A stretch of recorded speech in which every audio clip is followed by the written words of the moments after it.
Pemirsa News Pontianak, jumpa lagi bersama saya Gali Wahyudi di Gali Talk Show. Hari ini saya berkesempatan untuk ngobrol dengan dua orang luar biasa. Mereka berasal dari Lembaga Sensor Film atau LSF. Kita akan berbicara tentang fenomena film nasional di mata LSF.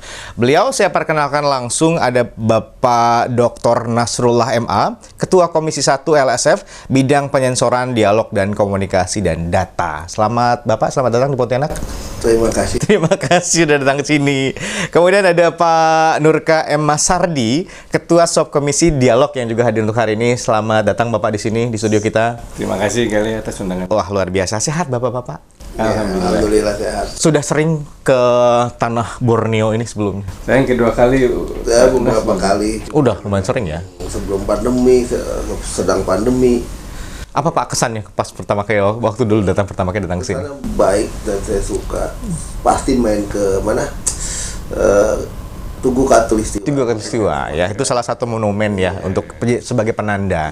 Dan hari ini Bapak-bapak sekali lagi terima kasih banyak udah datang sini. Kita akan berbicara tentang fenomena film nasional di mata LSF. Pertanyaan yang pertama yang paling dasar sebenarnya adalah Lembaga Sensor Film atau LSF. Ini apa sih Pak? Definisinya apa? Fungsi tugasnya tuh apa? Walaupun kita tahu ini adalah lembaga sensor, dari namanya udah kelihatan. Tapi secara detailnya atau secara undang-undangnya bahkan, apa ini LSF? Apa itu lembaga sensor film? Silakan. Ya, Ustadz Nas nih, ini kita manggilnya Ustadz. Ustadz ya, betul-betul mewakili Kementerian Agama. Oh iya. Saya kan mewakili masyarakat. Kita manggil Ustadz. Ini senior saya belajar dari Ustadz Nas. Ini udah tahun ke-10 nih di lembaga 10 tahun Pak Nasrul ya? Iya, 2 periode berarti. 1 periode 5 tahun sama berarti kan? tahun. Oh, 4 tahun. Wah, luar biasa. Iya, Lembaga Sensor Film ini memang dia lembaga negara independen. Dia kedudukan di ibu kota. Jumlah orang yang duduk di lembaga itu 17. 12 ini unsur masyarakat. Pembidangannya ada agama,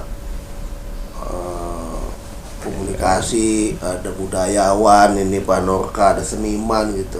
Kemudian 5 unsur pemerintah, Kementerian Agama, Dikbud, kemudian ada pariwisata, Kominfo. 17 orang itu dia ada di LSF yang sehari-harinya tugasnya 2. 1, menilai film dan iklan film sebelum dipertunjukkan ke khalayak. Kemudian dia yang kedua adalah menilai film dari aspek tema, judul, adegan visual, dialog monolog dan teks terjemahan sebelum dipertunjukkan ke khalayak umum. Tugasnya itu aja tuh. Dalam melaksanakan tugas dia menyensor film. Nah, nanti film itu kita laporkan ke presiden melalui menteri yang membidangi kebudayaan, karena film itu masuk ke wilayah pertahanan kebudayaan, pemajuan kebudayaan. Jadi menteri yang membidangi itu nanti dia lapor kepada presiden. Kita bertanggung jawab kepada presiden. Menarik nih Pak, tadi Pak Nurka sempat menyebutkan bahwa Pak Nasrullah ini mewakili kayak Departemen Agama di bidang agama dan lain. Bapak dari masyarakat umum. Di dalam LSF ini berarti banyak sekali unsur-unsur yang tergabung di LSF. Apa-apa aja, dan atau memang itu random atau gimana? Kayak kan anggota LSF ini diseleksi oleh panitia seleksi. Nah, dari unsur masyarakat ini mendaftarkan dari bermacam latar belakang, agama, suku, pendidikan, pengalaman dan lain-lain, kan semua masuk di sana, digodok, dipilih, akhirnya diserahkan ke DPR sebanyak 34, nanti di fit and proper di DPR Komisi 1 diambil 17. Nah, tapi yang 5 tadi mewakili masyarakat itu mewakili pemerintah itu nggak bisa diapa-apain lah, karena tidak melalui proses seleksi sebagaimana saya dan teman-teman di situ. Nah, ke latar belakang berbeda-beda ini menarik karena ini majemuk menilai sebuah film dari kacamata masing-masing nih, masih subjektif nih kan. Bagaimana subjektif masing-masing ini bisa ketemu untuk yang satu latar belakangnya sosiologi, psikologi, komunikasi kan beda. Nah, sinema, saya dari wartawan dan budayawan, beda melihat. Nah, apa yang bisa menyatukan kami? Peraturan. Itu dari pedoman kami adalah Undang-Undang 33 2009, lalu peraturan pemerintah dan Permendikbud yang tadi Ustaz mengatakan bahwa kita menilai menganalisis bahwa film dari sisi 7 tadi yang unsur-unsur yang sangat sensitif. Unsur sensitif itu adalah misalnya narkoba, perjudian, pelecehan agama, sara, pornografi, kekerasan. Itu unsur-unsur sensitif yang harus kita lihat dari pandangan masing-masing. Kita diskusi itu. Dan karena tidak ada kita lembaga sensor ini tidak memotong kayak zaman dulu, menggunting, semuanya didiskusikan. Jadi kita hanya melakukan penggolongan usia. Jadi sebuah film yang kita tonton ini cocok semua umur. Ini cocok 13 tahun, ini cocok 17 tahun, ini cocok 21 tahun tanpa pemotongan. Kita selalu mengatakan ini nihil. Nah, tinggal pemilik filmnya nih. Mau nggak dia diklasifikasikan 21? Loh, gua maunya 13 kok 21. Ya, kenapa? Itu ada dialog namanya. Pemilik film boleh berdialog dengan LSF. Dulu nggak bisa, zaman Orde Baru. Semua harus tunduk sesuai perintah, tidak bisa objection, tidak bisa mengadu. Menarik nih Pak, penggolongan usia tanpa ada pemotongan. Ini berarti tidak ada lagi ibaratnya revisi film, bagian ini harus di-cut, bagian ini harus dibuang atau apa? Nggak begitu, karena Ustadz ini ahlinya nih, fatwa dari Ustadz kita selalu rujukan.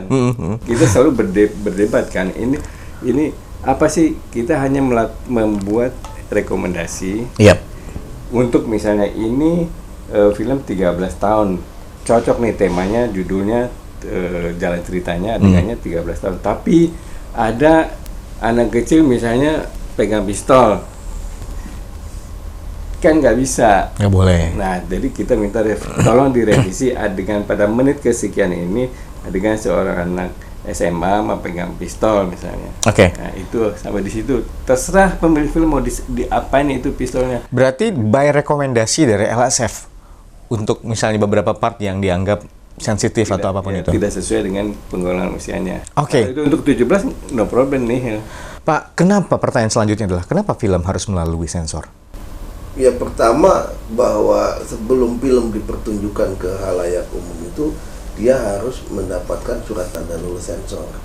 Kalau dia tidak mendapatkan surat tanda lulus sensor, kemudian dia menayangkan di halayak umum dan film itu ternyata mengandung hal yang sensitif, mengganggu ketertiban umum, film itu ternyata ada menyebabkan terjadinya konflik horizontal misalnya, maka dia diancam di dalam Undang-Undang 33, diancam pidana dan perdata. Ancamannya itu adalah 4 tahun 10-4 tahun penjara dan denda 10 miliar. Kalau film itu tidak mengantongi surat izin, surat tanda lulus itu. Jadi kenapa film itu ada STLS?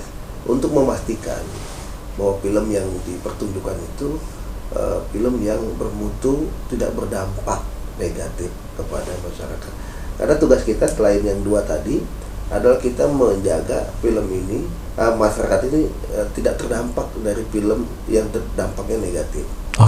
Nah, setelah kita melakukan tugas penyensoran dengan tema, judul, dialog, monolog, terjemahan, kemudian kita berwenang menggolongkan usia film itu. Setelah kita nilai, kita nih akan golongkan. Bagaimana cara kita menggolongkannya? Ada memang beberapa kriteria penggolongan usia.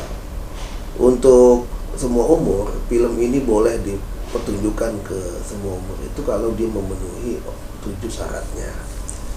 Satu adalah adegan ini, visual ini mengandung nilai estetik. Ada kandungan isi film itu mengandung unsur pendidikan, edukasi, tidak mengganggu perkembangan fisiknya dari anak menuju remaja, tidak terganggu. Kemudian tidak boleh mempertontonkan adegan perkelahian, Memang agak ketat nih, ibarat susu formula, memang kandungannya banyak. Iya, betul. Nah, itulah formula gitu. Kemudian tidak boleh ada kata atau dialog anti Tuhan. Tidak boleh ada dialog membentak orang tua maupun guru. Tidak boleh ada dialog atau adegan yang menunjukkan klinis, mitos, mistis dan lain sebagainya. Artinya dia clear dari unsur mistis, anti Tuhan, pertentangan ideologi. Intinya dia tidak terganggu psikologisnya, jiwanya. Gitu. Itu SU. Kemudian kalau 13 hanya 4 kriterianya. Cocok untuk usia 13. Ya ini kita mungkin bisa menilai film ini. Anak saya 13 itu ada rasa-rasa 13 ini cocok. Kemudian tidak mudah ditiru juga, adegannya cocok, tidak mudah dicontoh, dan tadi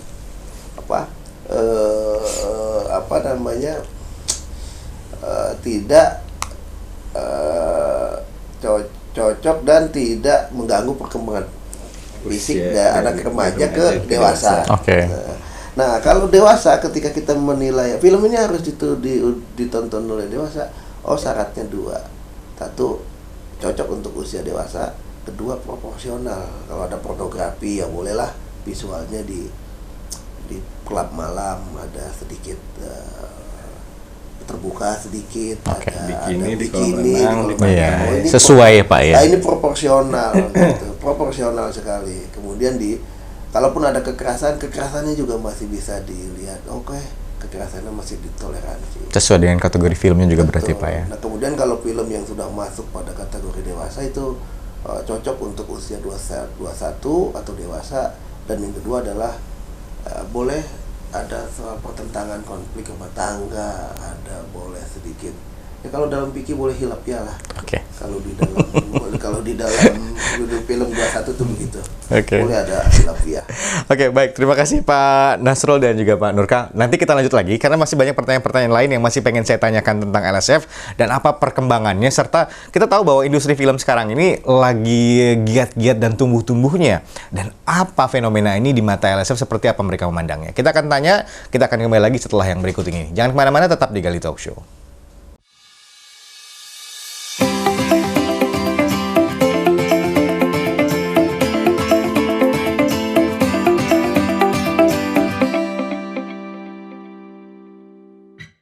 Baik pemirsa, kita masih bersama bapak-bapak dari LSF. Kita masih membahas tentang fenomena film nasional di mata LSF. Dan ada pertanyaan selanjutnya nih Pak. Kalau tadi masalah definisi, kemudian fungsi dan tugas, kemudian beberapa yang sudah dilakukan oleh LSF.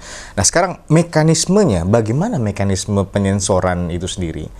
Kalau Bapak tadi sempat menyinggung bahwa tidak ada pemotongan, hanya mengklasifikasi untuk tiap film yang semua umur, kemudian 13, 17, dan 21. Itu kalau mekanisme penyensorannya dari proses by proses atau tahapannya bagaimana prosesnya, tahapannya? Ya, kita menyensor film dan iklan film. Jadi ini film cerita, mau iklan film maupun film iklan. Dan semua program TV apapun yang direkam itu wajib melalui sensor. Itu diwajibkan oleh Undang-Undang tentang Penyiaran. Nah, karena satu-satunya lembaga sensor di Republik ini adalah lembaga sensor film, maka menurut KPI melalui LSF mengalirkan ke LSF untuk menyensor dan sebelum ditayangkan di publik. Nah, jadi kita punya rencana strategis setiap tahun itu antara 36.000 sampai 45.000 judul materi film dan iklan film. 30.000? 36 dan 40.000 judul per tahun. Nah itu untuk detailnya nih Pak Nas nih yang ahli. Pak Ustadz ya, Ustadz Nas.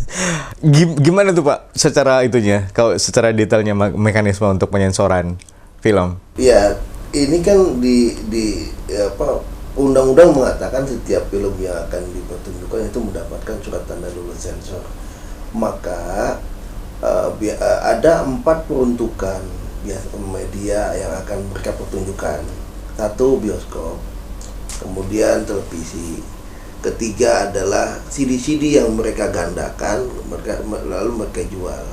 Itu juga disensor. Kemudian jaringan informatika, film-film yang mengisi platform-platform digital atau OTT seperti View, Klik Film, iFlix, dan Hook, dan video, kemudian dan lain sebagainya.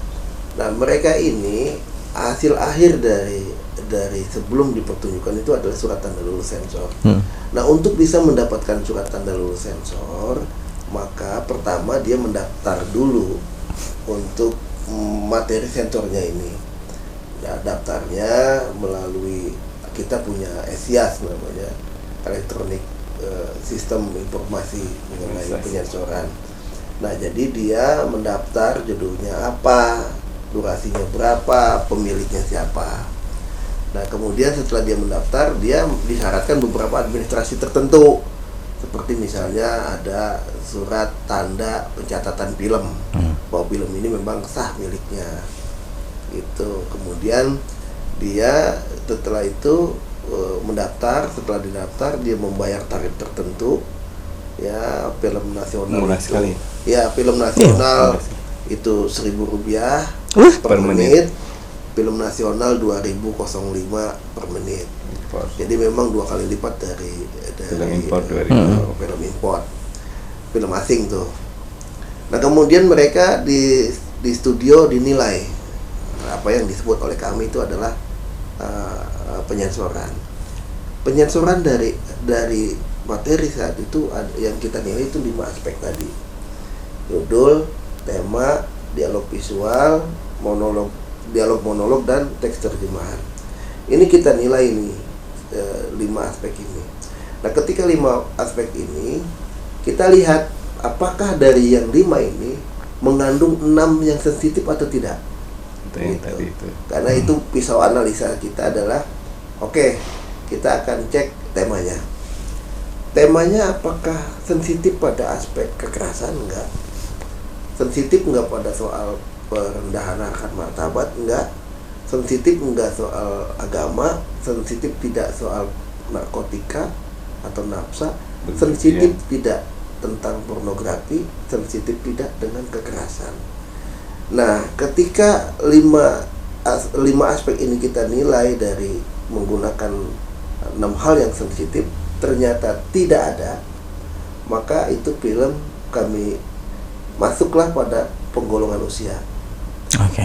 Ketika ada unsur pornografi di satu film, ciuman masuk unsur pornografi. Tetapi ciuman yang sifatnya informasi suami istri berkecup kening, itu bagi kita adalah ciuman yang tidak mengandung syahwat. Maka ketika pemeranannya suami istri hanya cium kening, ini masih bisa dipertontonkan untuk remaja, karena ciuman ini sebagai informasi dia adalah suami istri dan tidak mengeksploitasi secara syahwat ciuman itu. Sedetail itu, Pak, ya? Sedetail itu. Nah, dulu kita golongkan, ini 13. Setelah 13 kita terbitkan surat tanda lulus sensor. Dari rangkaian mulai mendaftar, pemenuhan administrasi, penilaian 5 aspek judul, tema, gambar, visual, teks terjemahan di satu studio, itulah proses di mana penyensoran dan mekanismenya seperti itu. Oke, baik, Pak. Saya anggap bahwa penyensoran ini sangat detail sekali. Itu kenapa unsur-unsur yang berada di dalam LSF ini sangat banyak sekali. Dari bidang keagamaan, dari masyarakat, dan lain-lainnya. Karena melihat sudut pandang itu. Sudut pandang 5 yang sensitif. 6 yang sensitif itu, ya. Ada keahlian-keahlian seseorang tuh pada aspek itu. Kalau kita merujuk lagi ke tarik mundur ke seni, itu bisa dikatakan tidak ada batasnya. Seni itu tidak ada batasnya. Bahkan ada beberapa yang mengatakan LSF ini justru memangkas kreativitas dari para sinias. Bagaimana Bapak-Bapak memandang stigma ini? Bahwa apakah benar sinias itu mati kreativitasnya hanya gara-gara di beberapa part direvisi atau apa gitu, diklasifikasikan atau apa? Bagaimana Bapak memandang soal ini? Stigma ini yang ada di masyarakat dan mungkin di beberapa sinias yang menganggap itu. Itu kan teman-teman saya ini semua kalangan sini, apalagi yang muda-muda kan. Saya juga penulis, saya penulis novel, saya nulis skenario. Saya tahu di mana sampai batas mana imajinasi itu kan. Nah, sensor, saya katakan sensor itu bukan pembatasan, tapi adalah perbatasan. Sensor bukan pembatasan, tapi perbatasan. Perbatasan antara ruang privat dengan ruang publik. Ketika dia karya mau bikin film apa saja hanya untuk dikonsumsi di ruang privat, di rumah, di studio, no problem. Nah, ketika dia keluar dari rumah, ditonton ke ruang publik di bioskop, kan keluar dari rumah nih, ditonton oleh lebih banyak orang. Nah, itu perbatasan, perlu ada surat tanda lulus sensor. Sama dengan kita boleh mengemudikan kendaraan kalau punya SIM. Betul. SIM ini kan produk hukum, tapi juga pelindungan. STLS ini melindungi film itu sendiri dari gangguan orang-orang, pihak-pihak masyarakat, siapapun yang keberatan terhadap eksistensi film ini. Kita melindungi, negara melindungi bahwa film ini milik Anda. Kami sudah berikan klasifikasi 13 tahun atau 17 tahun. Nah, kalau ada yang menolak misalnya dari masyarakat, dia berhadapan dengan LSF. Kita bertanggung jawab sebagai negara melindungi hak kreativitas, hak cipta dari anak-anak bangsa dan siapapun. Akhirnya saya dapat penjelasan yang benar-benar membuat mata saya terbuka, pemikiran saya lebih terbuka lagi. Justru LSF ini melindungi, bukan mematikan kreativitas dari para sinias ini. Ini yang mesti di point of view-nya kita ubah ya. Dan memang benar-benar ternyata ini yang dilakukan oleh LSF, pemerintah melakukan melalui LSF untuk melindungi karya dari sinias-sinias ini. Iya, dari pihak manapun. Juga ini tadi kalau dianggap misalnya membatasi kreativitas, kan kita paradigma baru ini tidak ingin memotong, memenggal, menyensor seperti paradigma lama. Kita hanya memberikan rekomendasi. Kalau ini film Anda cocok untuk 17 tahun, nihil, tidak ada sama sekali pemotongan, tidak ada syarat, bebas tayang. Tapi kalau Anda minta jadi 13, ini loh catatannya. Kalau direvisi dengan tadi ciumannya ada dengan perkelahiannya, ada dengan pada menit kesekian, harus diapain ya, terserah. Anda kan kreatif. Iya, betul. Orang kreatif bagaimana adegan ciuman ini tidak tadi menimbulkan syahwat, adegan kekerasan ini tidak menimbulkan merangsang orang untuk melakukan kejahatan itu. Baik, kita tahan dulu Pak. Kita tahan dulu. Berbicara tentang program, LSF juga pemirsa harus tahu punya program-program, dan salah satu diantaranya adalah Gerakan Nasional Budaya Sensor Mandiri. Itu apa? Nanti akan kita tanya dan dijawab setelah yang berikut ini. Jangan kemana-mana, tetap di Gali Talk Show.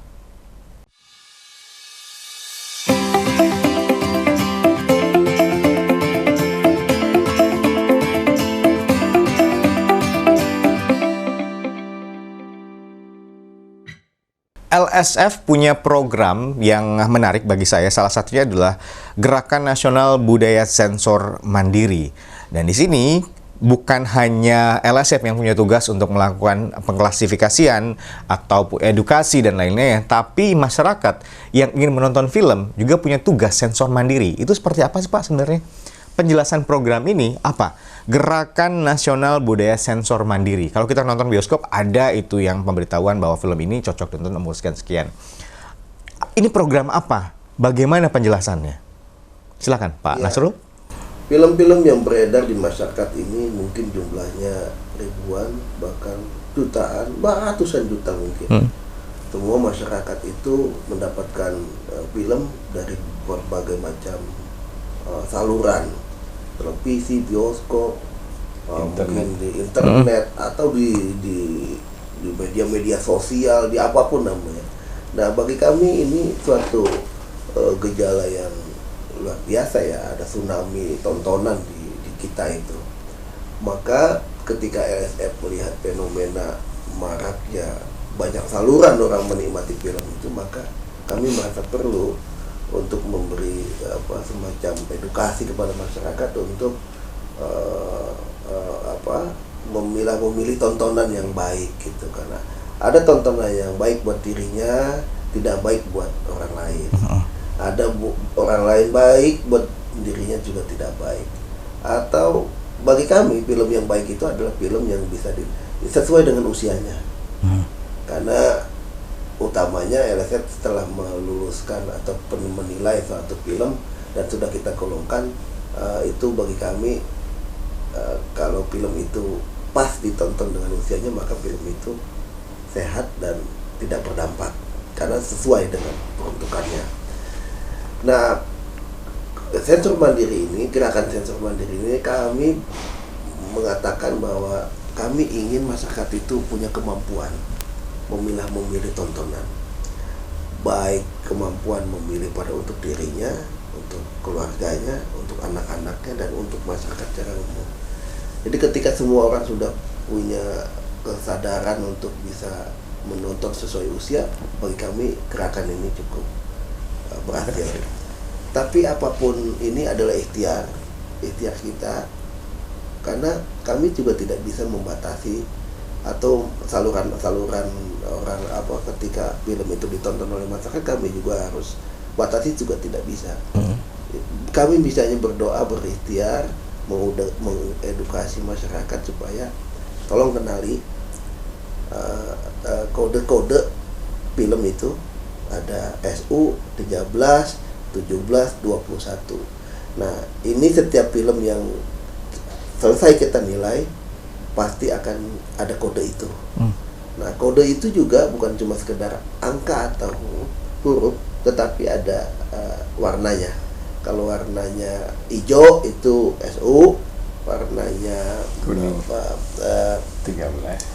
13 itu hijau telur asin, hijau toska ya, atau apa tuh. Kalau 17 itu pink, sebetulnya warna pink. Iya, pink. 21 itu warna merah bata. Nah, itu kode-kode itu ada tuh.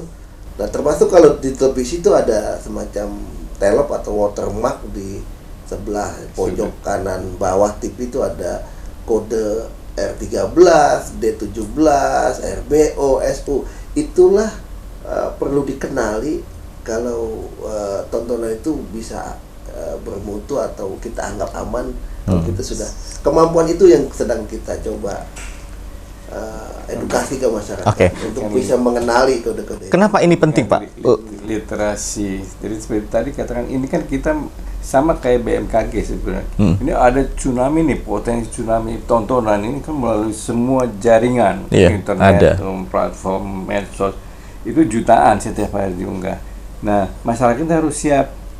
Jadi kita memberikan literasi bahwa ini ada tsunami tontonan. Tolong Anda, keluarga Anda pastikan menonton tadi, melihat kode-kode SU 13, 17, 21. Di luar itu jangan ditonton karena kita mengkhawatirkan akan berdampak tadi psikis maupun fisik dan meniru, aspek peniruan. Jadi kita memberikan literasi. Kenapa memberikan literasi? Bayangkan ada ratusan juta judul satu hari ya beredar di dunia maya ini. Dan di dunia nyata di bioskop kita hanya 17 orang. Penonton Indonesia, warga penduduk Indonesia itu 270 juta. Penonton film itu 200-an juta pengguna gawai. Bagaimana memberitahu kepada mereka kesadaran untuk memilah dan memilih film ini, kecuali hanya melalui tadi literasi, edukasi. Kami keliling kemana-mana menyatakan gerakan nasional budaya sensor mandiri menyentuh hati keluarga, bapak, ibu, abang, adik, agar pilihlah film sesuai dengan klasifikasi usia agar Anda tidak terganggu jiwanya, tidak terganggu oleh dampak negatif dari tontonan, karena tontonan ini tidak bisa dibendung. Tidak ada negara, kecuali mungkin di Cina ya, tidak ada negara yang bisa membatasi, membentengi dirinya dari pengaruh influence jaringan informatika. Udah dahsyat ini kan, perkembangan luar biasa. Kita pun belum mampu itu, dan wilayah kita kan hanya wilayahnya untuk tontonan film di bioskop, televisi, palwa, dan jaringan informatika.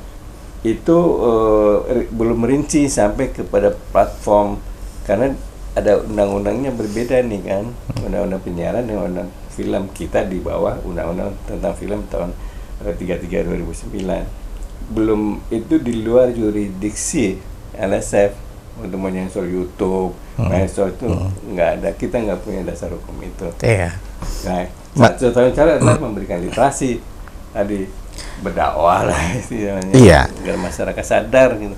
Baik, itu jadi alasan kenapa program ini penting bagi masyarakat, karena kita tahu bahwa literasi masyarakat kita agak sedikit kurang ya, Pak.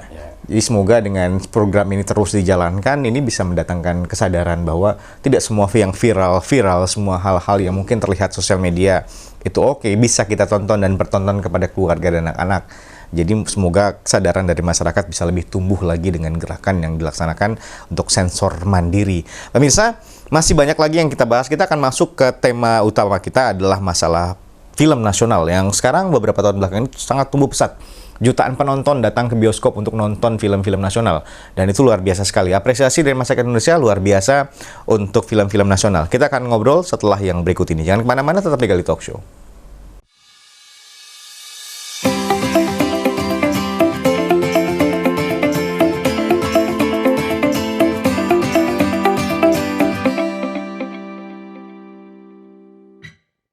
Berbicara tentang tumbuh pesatnya film nasional beberapa tahun belakangan ini yang juga mendatangkan apresiasi luar biasa dari masyarakat, jutaan penonton yang datang ke bioskop untuk nonton film-film nasional. Bagaimana Bapak-Bapak memandang fenomena ini? Perkembangan, bagaimana LSF melihat perkembangan film nasional saat ini? Kalau Bapak tadi melihat judul itu udah ribuan, bahkan puluhan ribu, targetnya 36.000 sampai berapa? 36.000 ya? Sampai 40.000 judul dalam waktu 1 tahun. Itu dari mulai dari film, iklan film dan lain-lain ya, yang ditayangkan di program TV, yang ditayangkan juga di televisi atau yang dipertontonkan ke umum.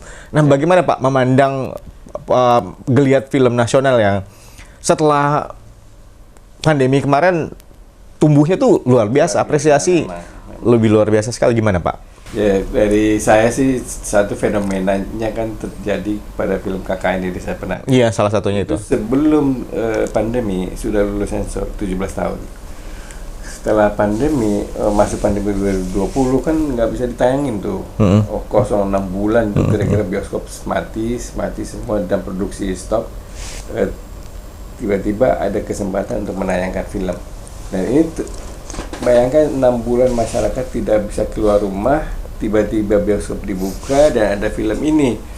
Semua orang nonton untuk ini katarsis kan, dari ketakutan di rumah, pakai masker, ada kesempatan nonton, datanglah ramai-ramai, dan itu dari mulut ke mulut. Sebelumnya kan memang viral juga kan di Twitter dulu kan. Jadi keinginan tahu itu berbareng dengan kejenuhan orang tinggal di rumah. Akibatnya fenomena dan genre itu film horor kemudian diikuti oleh horor-horor lainnya yang plus minus mirip lebih dengan berbagai macam karakteristik.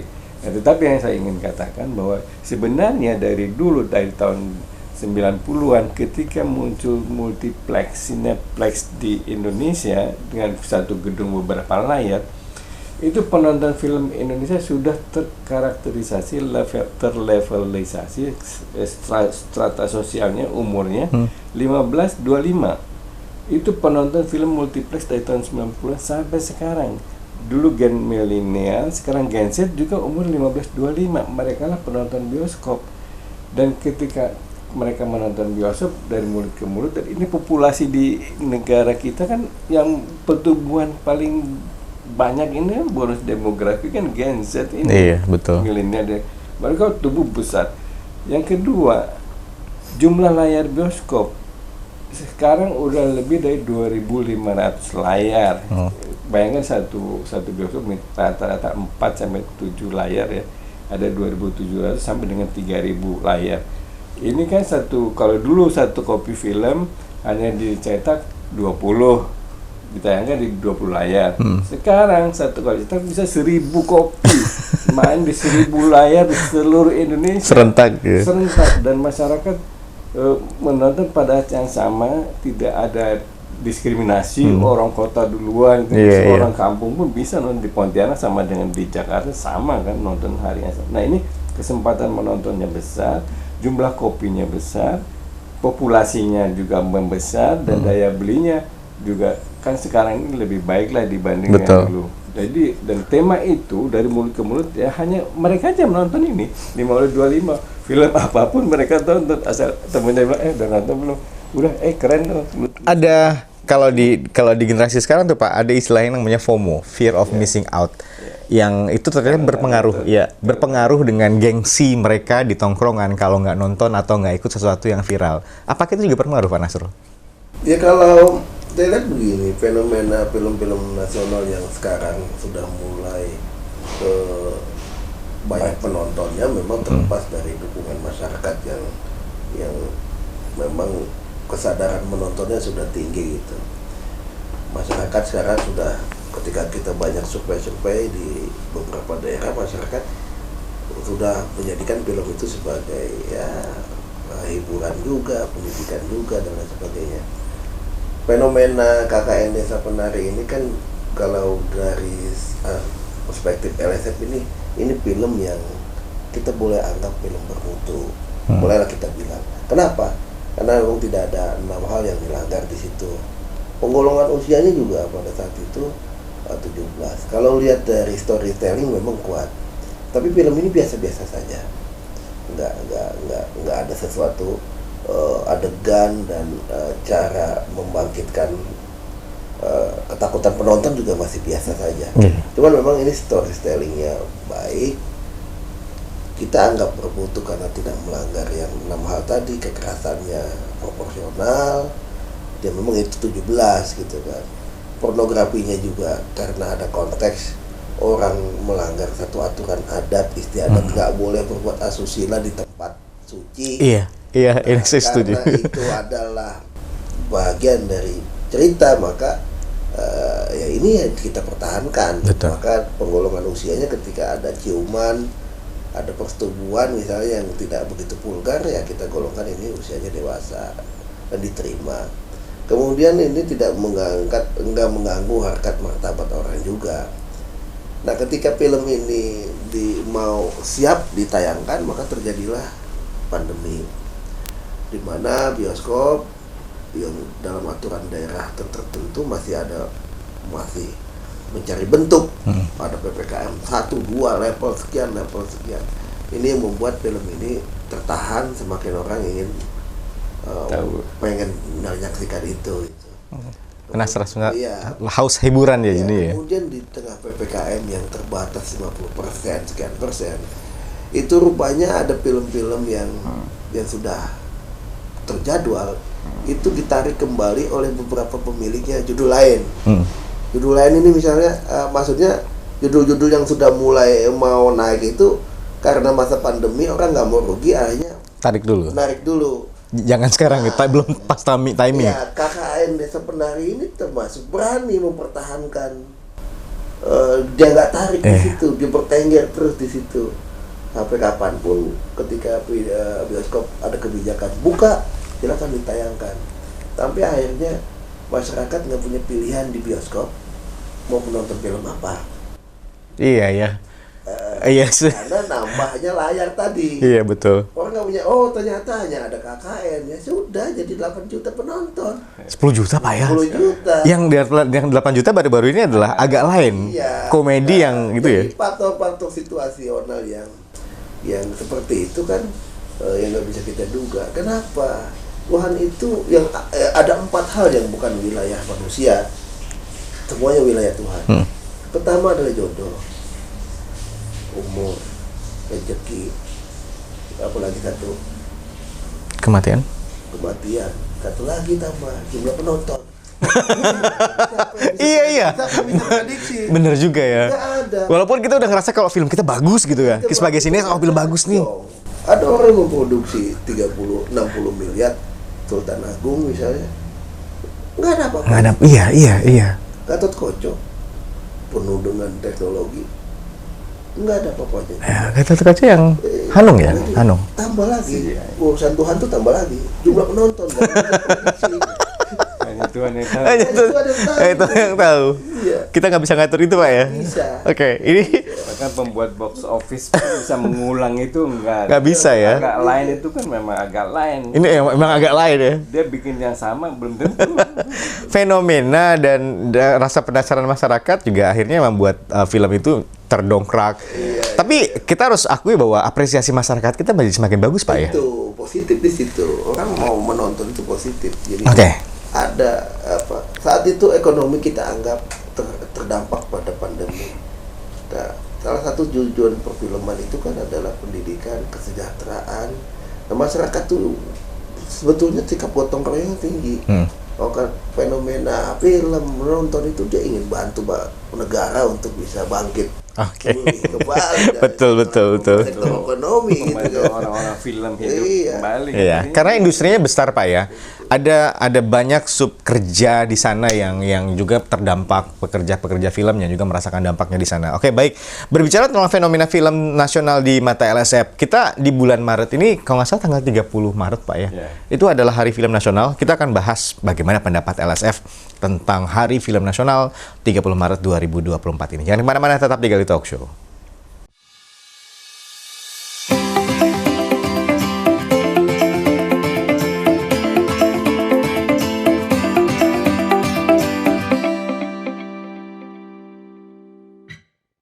Tiga 30 Maret 2024 kita akan rayakan sebagai Hari Film Nasional, dan berhubung ada dua narasumber yang berkompeten di bidangnya dari LSF, kita akan berbicara tentang masalah apa sih Pak harapan untuk film nasional kita. Tadi kita sempat menyinggung bahwa 10 juta penonton, 8 juta penonton ongoing masih terus jalan lagi. Dan produksi-produksi film-film lain itu luar biasa sekali. Presentasi film Indonesia juga makin luar biasa. Ini apa harapan ke depan ini untuk film nasional kita? Dan kalau dari saya kan sebagai lembaga sensor film nih kan, jadi tidak perlu takut berkreasi dengan kebebasan, karena kami hanya memberikan klasifikasi, dan kalau Anda keberatan terhadap rekomendasi kami bisa berdialog. Kebetulan saya ketua subkomisi dialog, jadi kita berdialog, dan kalau terjadi dialog antara pemilik film atau orang film dengan LSF, itu artinya kalau dia keluar dari ruang dialog itu harus tersenyum. Nggak mungkin cemberut, tidak mungkin. Berarti kesepakatan dapat nih. Harus ada kesepakatan. Itulah, jadi fenomenal juga ini di teman-teman sinias ini setelah tahu bahwa LSF seperti itu sekarang bisa dialog, bisa diajak bicara, senang semua. Jadi paradigma baru ini berhasil lah di bawah ketua LSF Romi Fibri sekarang ini, periode kedua dari Pak Nas ini berhasil menurut saya. Nah, ini berbarengan dengan tadi industri filmnya setelah pasca COVID ini maju, dan hampir sebetulnya sineas Indonesia tidak ada masalah mau bikin film apa saja, genre apapun sudah bisa. Tinggal tadi kemahiran dalam menggunakan CGI kan, pengalaman. Tapi kita mampu membuat efek apapun bisa, film jenis apapun bisa, dan terbukti. Kemudian genre, kita genre horor. Indonesia nih dulu kan dimulai di Asia, Thailand, film-film horor Thailand, kemudian Taiwan, Hong Kong.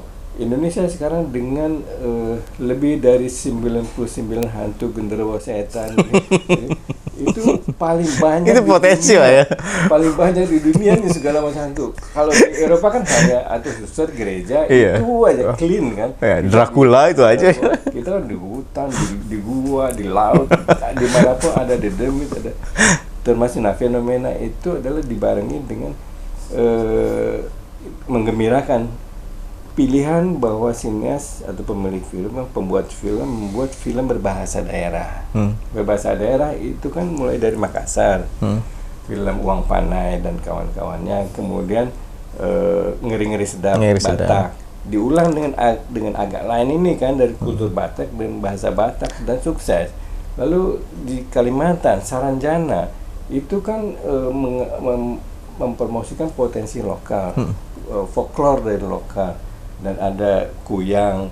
Iya, Jadi kuyang tayang sekarang. Hantu-hantu di daerah ini perlu dan memberikan inspirasi gitu. Jadi hantu daerah juga punya kesempatan untuk lebih terekspos lagi Pak ya. Tidak hanya nasional tapi juga mendunia. Iya betul. Dan itu unik kan? Nah saya kira itu makanya film-film kita selalu mensupport lah agar sineas-sineas lokal ini ada, dan nggak usah mikir berkarya di Jakarta, bikin di sini dengan bahasa daerah dan cari folklore, cerita-cerita lokal. Kalau sekarang memang lagi seru film horor, dan horor lokal dicarilah dan tampilkan sebaik mungkin dengan biaya yang murah kan, karena pemainnya lokal, sutradaranya lokal. Mungkin ada supervisi aja dari orang nasional gitu kan.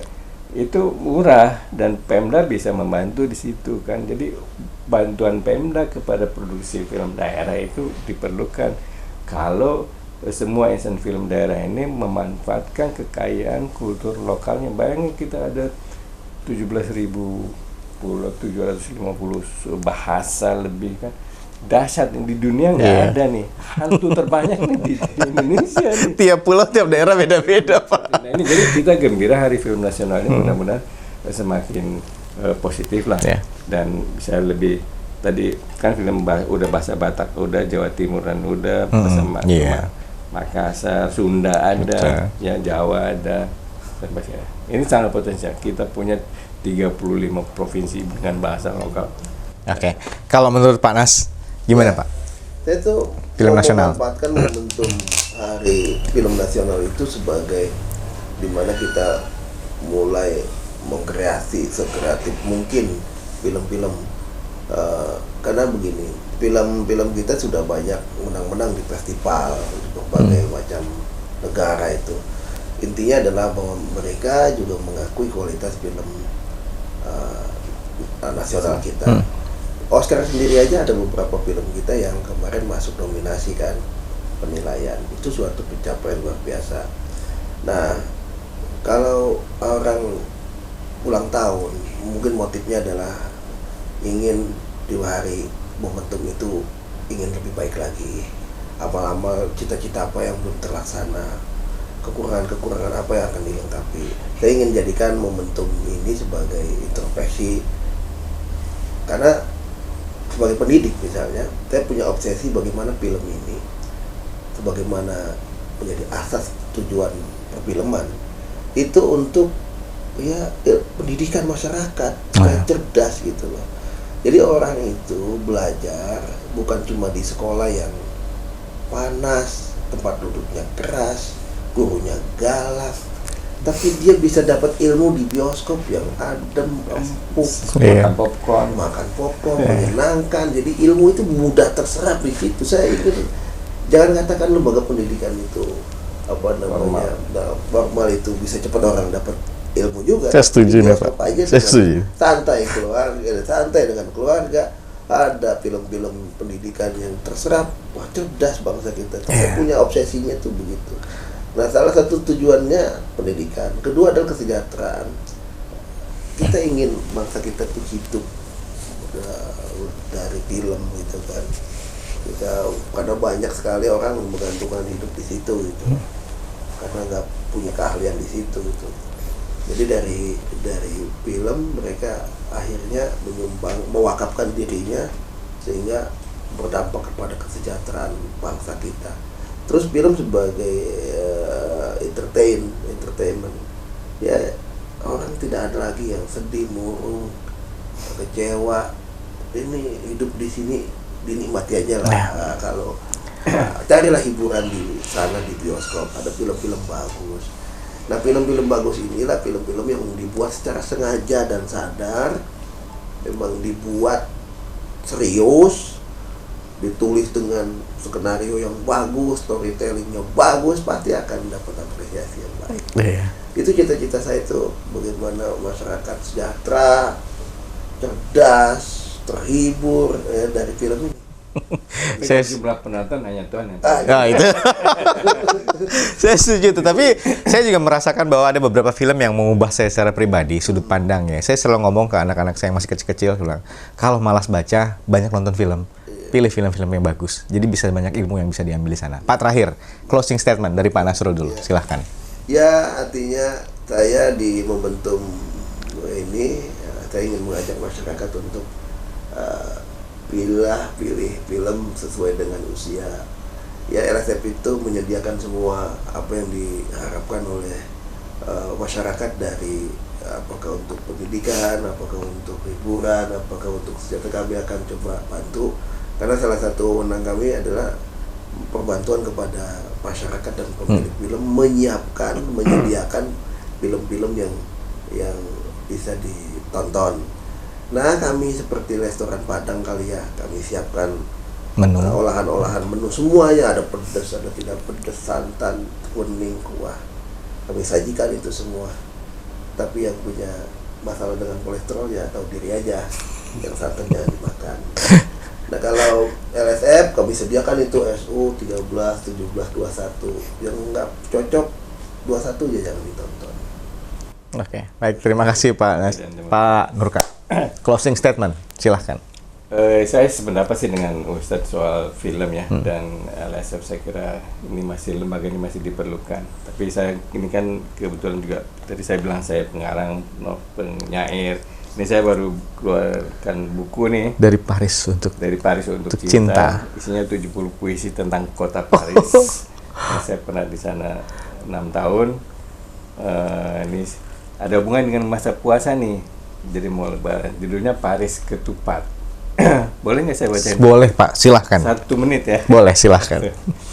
Ini jadi closing saya, Ustaz. Ya. Paris Ketupat.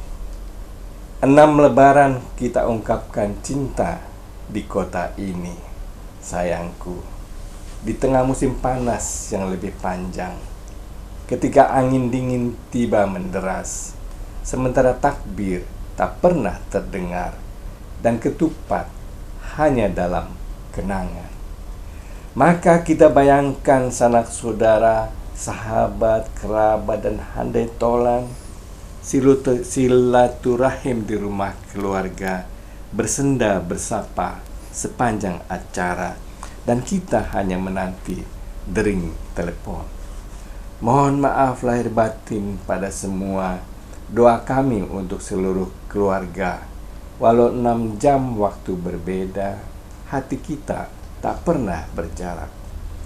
Lalu kita saling berpelukan, menatap, memandang, hanya berdua di negara yang bukan kita punya, di peta bergambar Arc de Triomphe dan La Tour Eiffel. Sementara hati kita mungkin menangis, walau diliputi opor dan harum rendang, menikmati masa yang pasti akan dikenang, saat-saat yang tak akan bisa diulang dalam jejak waktu yang akan hilang. Minal aidin wal faizin, masyari. Mohon maaf lahir batin, mon amour. Terima kasih. Wow, ini ada closing statement luar biasa ini. Paris Pak, 6 tahun.